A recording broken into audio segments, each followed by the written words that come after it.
Hi hello ನಮಸ್ತೆ welcome to my channel ನಮೀಸ್ hobbies YouTube ಚಾನಲ್ಗೆ ಸ್ವಾಗತ. ಹೊಸ ವಿಡಿಯೋ ಹಾಗೆ ಒಂದು ಒಳ್ಳೆಯ ಗಾರ್ಡನ್ ವಿಡಿಯೋ, ಒಂದು ಒಳ್ಳೆಯ ಲಿಕ್ವಿಡ್ ಫರ್ಟಿಲೈಸರ್ ವಿಡಿಯೋಂದಿಗೆ ನಿಮ್ಮ ಮುಂದೆ ಬಂದಿದ್ದೀನಿ. ಈ ಲಿಕ್ವಿಡ್ ಫರ್ಟಿಲೈಸರು ಯಾವ ಕಾರಣಕ್ಕೆ ಮಾಡ್ತಾ ಇದ್ದೀನಿ, ಯಾವ ಕಾರಣಕ್ಕೆ ಇದನ್ನು ಹಾಕಬೇಕು ಅನ್ನೋದನ್ನು ಈ ವಿಡಿಯೋದಲ್ಲಿ ಪೂರ್ತಿಯಾಗಿ ತಿಳಿಸ್ಕೊಡ್ತಾ ಇದ್ದೀನಿ. ಯಾಕಂದರೆ ದಾಸವಾಳ ಗಿಡದಲ್ಲಿ ಕೆಲವೊಂದು ಸರ್ತಿ ಮೊಗ್ಗೆ ಬಿಡ್ತಿರಲ್ಲ, ಅದಕ್ಕೆ ಕಾರಣ ಏನು ಅಂದರೆ ನಾವು ಹಾಕಿರುವಂತಹ ಮಣ್ಣಿನಲ್ಲಿ ಫಲವತ್ತತೆ ಕಡಿಮೆ ಆದಾಗ ಏನಾಗುತ್ತೆ, ಮೊಗ್ಗುಗಳು ಬಿಡಲ್ಲ, ಬೇರುಗಳಿಗೆ ಶಕ್ತಿ ಜಾಸ್ತಿ ಸಿಕ್ಕಲ್ಲ, ಬೇರುಗಳು ತುಂಬಾ ವೀಕ್ ಆದಾಗ ಏನಾಗುತ್ತೆ, ಗಿಡದಲ್ಲಿ ಮೊಗ್ಗುಗಳು ಬಿಡ್ತಾ ಇರಲ್ಲ. ಬೇರು ಸ್ಟ್ರೆಂತ್ ಬರಬೇಕಾದ್ರೆ, ಗಿಡದಲ್ಲಿ ತುಂಬ ಮೊಗ್ಗುಗಳು ಕೂರಬೇಕಾದ್ರೆ ನಾವು ಹಾಕುವಂತಹ ಗಿಡಗಳಿಗೆ ಹಾಕುವಂತಹ ಆಹಾರ ಏನಿದ್ರು ಬೇರುಗಳ ಮುಖಾಂತರನೇ ಹೋಗೋದ್ರಿಂದ ಇವತ್ತು ಬೇರುಗಳಿಗೆ ತುಂಬಾ ಶಕ್ತಿ ಕೊಡುವಂತಹ ಕ್ಯಾಲ್ಶಿಯಂ, ಮೆಗ್ನೀಷಿಯಂ ಇರುವಂತಹ ಹಾಗೆ ಪೊಟ್ಯಾಷಿಯಂ ಕೂಡ ಇರುವಂತಹ ಒಂದು ಒಳ್ಳೆಯ ಲಿಕ್ವಿಡ್ ಫರ್ಟಿಲೈಸರನ್ನು ಹಾಕ್ತಾ ಇದ್ದೀನಿ. ಇದನ್ನು ಬೇರಿಗೆ ಕೊಡೋದ್ರಿಂದ ಏನಾಗುತ್ತೆ, ತುಂಬಾ ಚೆನ್ನಾಗಿ ರೂಟು ಇಂಪ್ರೂವ್ ಆಗುತ್ತೆ, ಹಾಗೆ ಗಿಡದಲ್ಲಿ ತುಂಬ ಚೆನ್ನಾಗಿ ಬೇಗನೆ ಮೊಗ್ಗುಗಳೆಲ್ಲ ಕೂರುತ್ತೆ. ಹಾಗೆಯೇ ಫಸ್ಟ್ ಟೈಮ್ ನನ್ನ ಚಾನಲ್ ಏನಾದರೂ ನೋಡ್ತಾ ಇರೋರು ಯಾರಾದರೂ ಇದ್ದರೆ ಪ್ಲೀಸ್ ನನ್ನ ಚಾನಲ್ನ ಸಬ್ಸ್ಕ್ರೈಬ್ ಮಾಡ್ಕೊಳ್ಳಿ, ಹಾಗೆ ಈ ವಿಡಿಯೋಗೊಂದು ಲೈಕ್ ಕೂಡ ಮಾಡಿ. ಹಾಗೆ ಗಾರ್ಡನಿಂಗ್ ಇಂಟ್ರೆಸ್ಟ್ ಇರೋವರಿಗೆ, ದಾಸವಾಳ ಗಿಡದ ಬಗ್ಗೆ ಆರೈಕೆ ಮಾಡಬೇಕು ಅಂತ ಇರೋರಿಗೆ ಈ ವಿಡಿಯೋನ ಶೇರ್ ಮಾಡಿ. ಒಂದೇ ಒಂದು ವಾರದಲ್ಲಿ ಈ ಲಿಕ್ವಿಡ್ ಫರ್ಟಿಲೈಸರ್ ಹಾಕಿ ಒಂದೇ ಒಂದು ವಾರದಲ್ಲಿ ತುಂಬಾ ಒಳ್ಳೆಯ ರಿಸಲ್ಟು ನಾನು ಕಂಡುಕೊಂಡಿದ್ದೀನಿ. ಅದಕ್ಕೋಸ್ಕರ ಈ ವಿಡಿಯೋನ ಮಾಡ್ತಾ ಇದ್ದೀನಿ. ನೀವು ಕೂಡ ಇದರ ಉಪಯೋಗವನ್ನು ಪಡ್ಕೊಳ್ಳಿ ಅಂತ ಕೇಳ್ತಾ ಇದ್ದೀನಿ. ₹1 ಖರ್ಚಿಲ್ಲದೆ ಇರುವಂತಹ ಒಂದು ಲಿಕ್ವಿಡ್ ಫರ್ಟಿಲೈಸರ್ ಇದು. ಏನು ಅಂದರೆ ಈರುಳ್ಳಿ ಸಿಪ್ಪೆ, ನಿಮಗೆಲ್ಲರಿಗೂ ಗೊತ್ತೇ ಇರುತ್ತೆ, ನೀರುಳ್ಳಿನ ನೀವು ಸಾಂಬಾರಿಗೆ ತಂದಿರ್ತೀರಿ. ಆ ನೀರುಳ್ಳಿ ಸಿಪ್ಪೆಯಿಂದ ಒಂದು ಒಳ್ಳೆ ಲಿಕ್ವಿಡ್ ಫರ್ಟಿಲೈಸರ್ನ ಮಾಡೋದನ್ನು ತಿಳಿಸ್ಕೊಡ್ತಾ ಇದ್ದೀನಿ.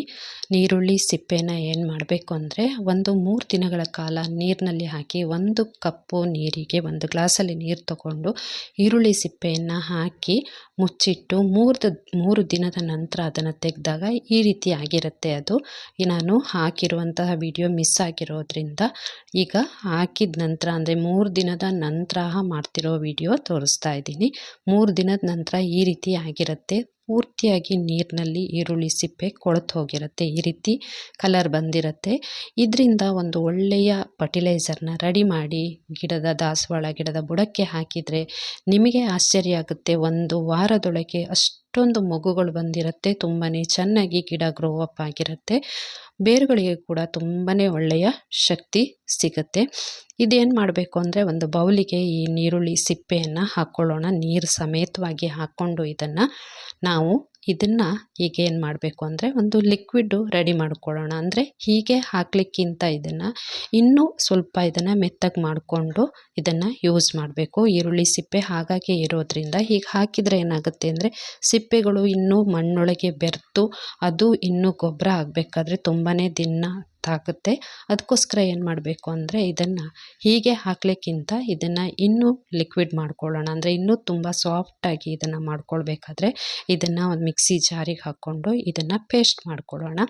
ಬೇಗನೆ ಆಗುತ್ತೆ, ಯಾಕಂದರೆ ತುಂಬಾ ಒಳ್ಳೆ ಸ್ಮೂತಾಗಿರುವಂತಹ ಒಂದು ಪೇಸ್ಟು ರೆಡಿ ಆಗುತ್ತೆ. ಇದನ್ನು ಹಾಗೆಯೇ ನೀರು ಸಮೇತವಾಗಿ ಸಿಪ್ಪೆಗಳನ್ನೆಲ್ಲ ಮಿಕ್ಸಿ ಜಾರಿಗೆ ಹಾಕಿ ಪೇಸ್ಟ್ ಮಾಡ್ಕೊಳ್ಳೋಣ. ಹಾಗೆ ಹೊಸಬ್ರೇನಾದರೂ ಫಸ್ಟ್ ಟೈಮ್ ನನ್ನ ಚಾನಲ್ನ ನೋಡ್ತಾ ಇದ್ದರೆ ಈ ಕೂಡಲೇ ಚಾನಲ್ನ ಸಬ್ಸ್ಕ್ರೈಬ್ ಮಾಡ್ಕೊಳ್ಳಿ, ವಿಡಿಯೋಗೊಂದು ಲೈಕ್ ಮಾಡಿಬಿಡಿ, ಯಾವ ಕಾರಣಕ್ಕೂ ವಿಡಿಯೋನ ಸ್ಕಿಪ್ ಮಾಡಬೇಡಿ, ಕೊನೆ ತನಕ ನೋಡಿ. ಹಾಗೆ ಗಾರ್ಡನಿಂಗ್ ಇಂಟ್ರೆಸ್ಟ್ ಇರೋರಿಗೆ ಈ ವಿಡಿಯೋವನ್ನು ಶೇರ್ ಮಾಡಿ. ನೋಡಿ, ರೆಡಿಯಾಗಿದೆ, ಈಗ ಒಂದು ಸಾಫ್ಟ್ ಆಗಿರುವಂತಹ ಒಂದು ಪೇಸ್ಟ್ ರೆಡಿಯಾಗಿದೆ. ಈ ಪೇಸ್ಟನ್ನು ಗಿಡಗಳಿಗೆ ಹಾಕೋದ್ರಿಂದ ತುಂಬ ಬೇಗ ರಿಸಲ್ಟ್ ಕೂಡ ನಿಮಗೆ ಸಿಗುತ್ತೆ.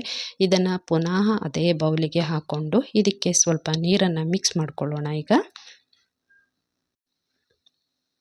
ಮಿಕ್ಸಿ ಜಾರ್ನಲ್ಲಿ ಸ್ವಲ್ಪ ಉಳಿದಿರೋದಕ್ಕೆ ನೀರನ್ನು ಮಿಕ್ಸ್ ಮಾಡಿ ಇದಕ್ಕೆ ಹಾಕ್ಕೊಂಡ್ರಾಯ್ತು.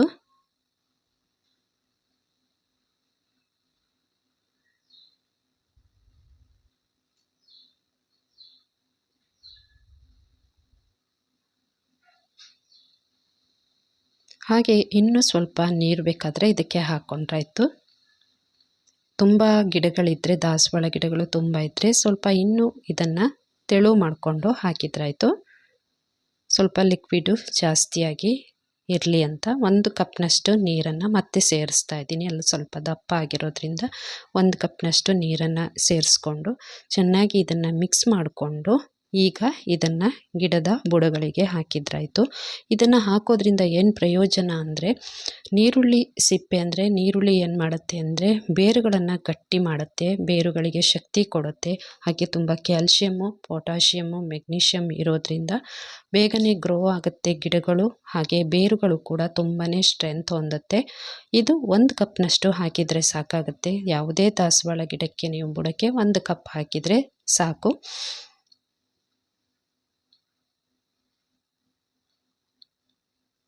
ನೋಡಿ, ಇದೇ ಗಿಡ ಮೊಗ್ಗೆ ಬಿಡ್ತಾ ಇಲ್ಲದೆ ಇರುವಂತಹ ಈ ಗಿಡಕ್ಕೆ ಹಾಕಿ ಇದು 1 ವಾರದ ನಂತರ ತುಂಬ ಒಳ್ಳೆ ರಿಸಲ್ಟನ್ನು ಕೊಟ್ಟಿರುತ್ತೆ. 1 ವಾರ ಆದ ತಕ್ಷಣವೇ ಇದು ತುಂಬ ಚೆನ್ನಾಗಿ ಮೊಗ್ಗುಗಳೆಲ್ಲ ಬರಲಿಕ್ಕೆ ಶುರುವಾಗುತ್ತೆ. ಇದನ್ನು ಬೇರುಗಳಿಗೆ ಕೊಡೋದ್ರಿಂದ ಬೇರುಗಳು ತುಂಬಾ ಗಟ್ಟಿ ಹೊಂದುತ್ತೆ. ಸ್ವಲ್ಪ ಮಣ್ಣನ್ನು ಸಡಿಲ ಮಾಡಿಕೊಂಡ್ರೆ ಆಯಿತು.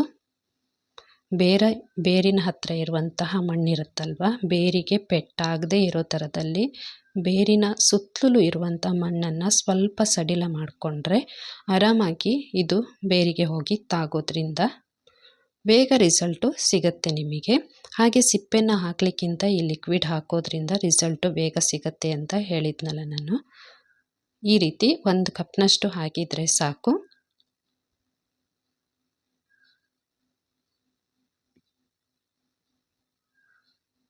ಗಿಡಗಳಿಗೆ ಒಳ್ಳೆ ಕ್ಯಾಲ್ಶಿಯಂ ಕೂಡ ಸಿಗುತ್ತೆ. ನೋಡಿ, 1 ವಾರದಲ್ಲಿ ಎಣಿಸದೇ ಇರುವಷ್ಟು ಮುಕ್ಕುಗಳು ಬಿಟ್ಟಿರುತ್ತೆ.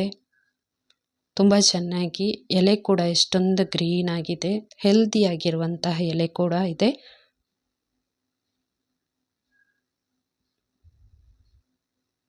ತುಂಬ ಒಳ್ಳೆಯ ಮೊಗ್ಗುಗಳು ಕೂಡ ಬಿಟ್ಟಿದೆ ನೋಡಿ. ಅಷ್ಟೊಂದು ಪವರ್ಫುಲ್ ಆಗಿರುವಂತಹ ಒಂದು ಲಿಕ್ವಿಡ್ ಫರ್ಟಿಲೈಸರ್ ಇದು. ಈರುಳ್ಳಿ ಸಿಪ್ಪೆಯ ಲಿಕ್ವಿಡ್ ಫರ್ಟಿಲೈಸರು. ಅಷ್ಟೇ ಚೆನ್ನಾಗಿ ಮೊಗ್ಗಿಂದ ಹೂ ಕೂಡ ಬಿಟ್ಟಿದೆ ನೋಡಿ. ಒಂದ್ಸರ್ತಿ ಟ್ರೈ ಮಾಡಿ ನೋಡಿ. ಮೊಗ್ಗುಗಳೇ ಬಿಡ್ತಾ ಇಲ್ಲ ಅಂತ ಅನ್ನೋರು ಈ ಲಿಕ್ವಿಡ್ ಫರ್ಟಿಲೈಸರ್ನ ಹಾಕಿ ನೋಡಿ. ಈ ವಿಡಿಯೋ ಇಷ್ಟ ಆದರೆ ಒಂದು ಲೈಕ್ ಕೂಡ ಮಾಡಿ, ಹಾಗೆ ಕಮೆಂಟ್ ಕೂಡ ಹಾಕಿ. ಆದಷ್ಟು ವಿಡಿಯೋನ ಶೇರ್ ಮಾಡಿ. ಹೊಸಬ್ರೇನಾದರೂ ನನ್ನ ಚಾನಲ್ನ ನೋಡ್ತಾ ಇದ್ದರೆ ಚಾನಲ್ನ ಸಬ್ಸ್ಕ್ರೈಬ್ ಮಾಡ್ಕೊಳ್ಳಿ. ಹಾಗೆ ಇನ್ನೂ ಒಳ್ಳೊಳ್ಳೆ ಲಿಕ್ವಿಡ್ ಫರ್ಟಿಲೈಸರ್ ವಿಡಿಯೋಗಳನ್ನು ಮುಂದಿನ ದಿನಗಳಲ್ಲಿ ಹಾಕ್ತೀನಿ. ಗಿಡಗಳ ಬಗ್ಗೆ ಹೆಚ್ಚಿನ ಮಾಹಿತಿ ಕೂಡ ಕೊಡ್ತೀನಿ. ನನಗೆ ತಿಳಿದಿರುವಷ್ಟು ಮಾಹಿತಿಗಳನ್ನು ನಾನು ಕೊಡ್ತಾ ಹೋಗ್ತೀನಿ. ತುಂಬಾ ಚೆನ್ನಾಗಿ ಮೊಗ್ಗುಗಳು ಬಿಟ್ಟಿದೆ ನೋಡಿ. ಈರುಳ್ಳಿ ಸಿಪ್ಪೆ ಕಾಣ್ತಿದೆ ನೋಡಿ, ಹಾಗೇ ಇದೆ. Thank you so much. ಮತ್ತೊಂದು ವಿಡಿಯೋದೊಂದಿಗೆ ಭೇಟಿಯಾಗ್ತೀನಿ.